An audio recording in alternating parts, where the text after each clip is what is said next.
Good morning, YouTube. It has been a while. I think I say this every time I do a video.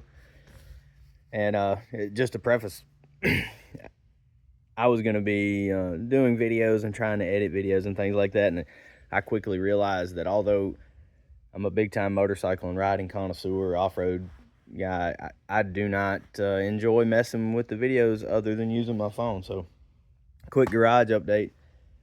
I've moved on from the 04 WR450. It was a great little bike. I went through it, and I had a little bit too much going on in the garage, so I had to downsize a little bit. And I don't know if I actually did a video on it. I acquired a Grom, and I was going to do a little miniature adventure bike, let my wife use it.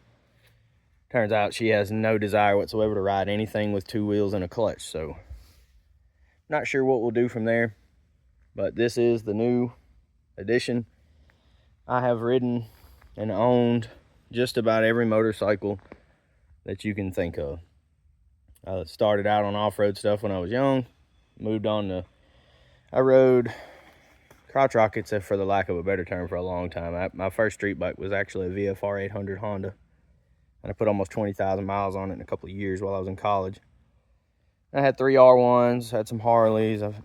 Like I said, I've had it all, with the exception of an adventure bike. And 10 years ago, adventure bikes really weren't a thing here in the United States, especially in the South, or at least it wasn't in my part of the world. So here we are. I went back and forth. I had an XSR 900. I don't know if I did a video on it. I had it for about a year, and just living out here where I live, it was a mistake. I bought it because I wanted to have a commuter to work, and turns out I've got to be in my vehicle for work a lot. Motorcycle riding to and from is not actually an option most of the time. So XSR went in for a trade, and I picked this thing up. I've been looking at them for 2 or 3 years. I thought they were very intriguing. I'd never actually ridden one, but I can tell you from the little bit that I've ridden it, and I've been about 50-50 off-road. I think I went over 300 miles this morning on a little ride. This is where it's at for me. I live on a gravel road that takes 2.5-3 miles to get to pavement. Most of the rural roads around here are gravel. A lot of places to ride a bike like this, so I pulled the trigger on it. I do have some problems with the bike. They're very minor. I think people buying this bike would probably say the same thing that I'm going to say in a later video, but it's a 2024 Tenere.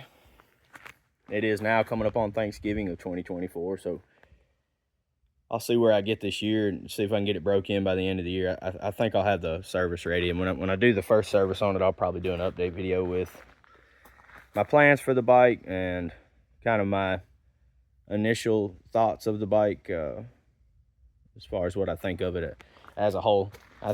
I think as of right now, the bike is phenomenal for what it's actually intended to be. And there's hundreds of videos on this bike, so you just go at it all day watching stuff and people's opinions. But anyway, just throwing this out there. There's a few people that actually pay attention to the stuff I put online. I know a gentleman asked me a question about the WR, and I realized I didn't even let you guys know that I'd sold it. But I sold it to somebody I know, and they're enjoying it a lot. And as I said in that video, I have a lot of experience with taking it apart and looking at things, and I did ride it a good bit. So if you have one of those old WRs, there's a lot of them running around and not very many people talking about them. So I may could answer a question for you if you have one specifically. Other than that, yeah, guys, if you got some Teneres out there and you happen to stumble upon my video, I'd love to hear from you. And if you have any questions about this one so far, I can give you a little bit of information. I really don't have anything realistically negative to say about it yet. It's a fun bike. So we'll see you guys soon. Thank you.